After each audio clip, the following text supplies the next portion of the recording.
I can now invite onto the podium, please, the panelists for the next session, Make in India.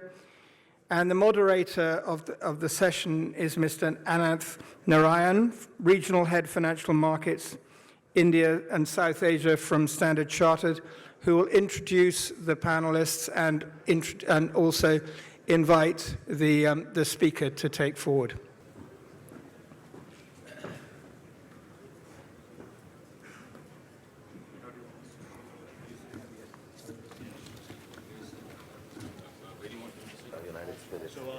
Thanks a lot, Richard. Much appreciated.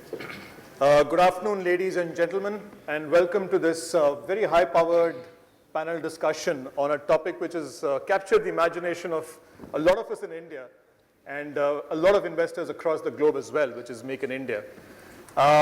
Just a short context by way of introducing the subject itself and the panel. A couple of points which I'm sure you've heard several times before, but nevertheless worth repeating, right? First, agriculture contributes to about 15% of India's GDP, and yet more than 50% of India's population actually relies on agriculture. Clearly, India and Indians are producing far below their potential. Add to that another statistic. Every year, more than 10 million people join the queue looking for jobs in India. Put these two things together, and clearly we need alternatives other than agriculture to provide employment in the country. This is a social imperative, this is an economic imperative, and something has to give, right?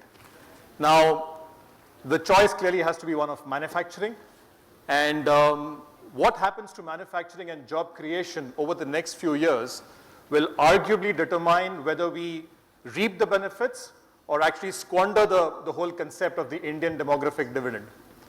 And arguably again, if there is any one concept which can actually be like what the Green Revolution was for food production to the whole concept of manufacturing and employment generation, it's the concept of Make in India. And no pressure on you, sir, sitting in the middle there. It's a concept which makes a lot of sense. It's a concept which logically ticks all the boxes, and yet it's a concept that we have struggled with.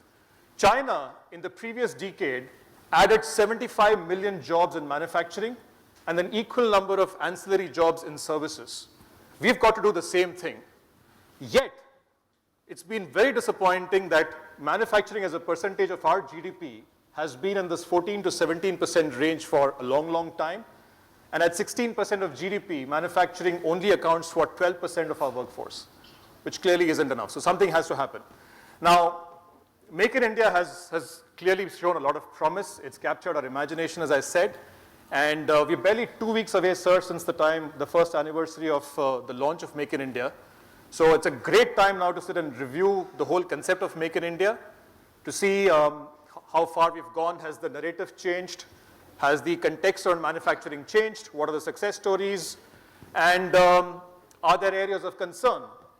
Is there some small amount of cynicism creeping in? Are there specific issues that are bothering us? And what are the constructive takeaways that we have from here? Now, I'm going to quickly introduce to you the panel that I have here. Frankly, the panel doesn't require introductions, but let me start nevertheless. Initially, we'll have Mr. Amitabh Kant giving us the keynote address for this particular panel. Again, he's a person who definitely doesn't require any introductions. He is the secretary of the DIPP, the Department of Industrial Policy and Promotion.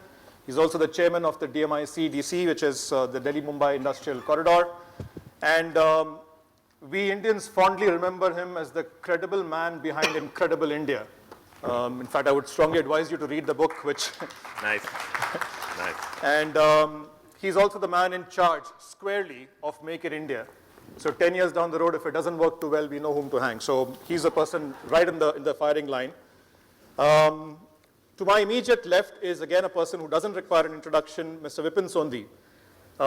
He's the CEO and the managing director of JCB India. He's been the leader of this company for over 10 years now. And we were chatting a while earlier. It's quite surprising. JCB has been, it's no stranger to this concept of manufacturing in India. It's been doing that since the late 70s, early 80s. It has over 5,500 employees in India and supports an ecosystem which is even bigger, exports to 60 countries out of India here. So, and Mr. Sondhi himself is no stranger. He's active member on CII. I've seen you, sir, getting awards for best CEO, etc. So I'm going to embarrass you a bit. And clearly somebody who can, and he's often, by the way, tapped for conversations on Make in India, so we're no exception here. To his immediate left is Mr. Anand Kripalu. Welcome again, sir. Like Mr. Sondhi, he has 3 decades of experience in marketing and in management. He's seen the world through a variety of multinational companies. Again, no stranger to operating in India. I think all of us love the output that United Spirits comes up with. But from your perspective, you would probably argue that the ecosystem puts a lot of regulations around making that output come through.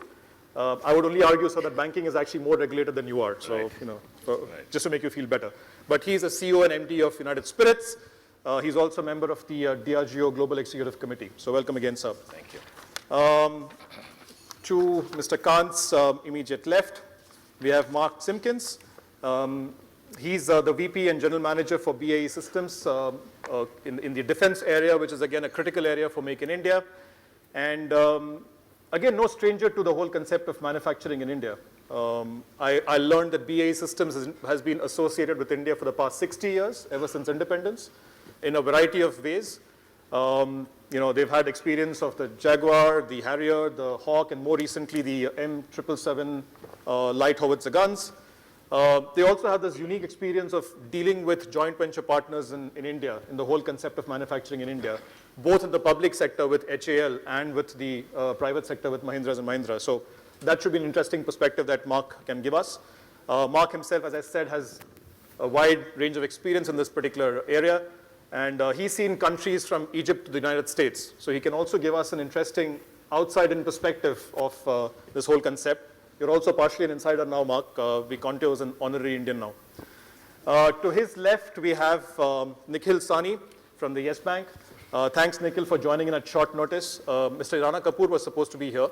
Unfortunately, couldn't make it at the last minute. But Nikhil is Senior President and Group Relationship Management, Strategic Government Advisory. He also has been involved in several startups and dealing with clients who have startups, which is again a very, very interesting topic which segues into Make in India. We've had some very interesting presentations in the morning on startups. Hopefully he can give us the banker's perspective of the whole concept of Make in India, and is the banking system geared towards making this Make in India actually happen?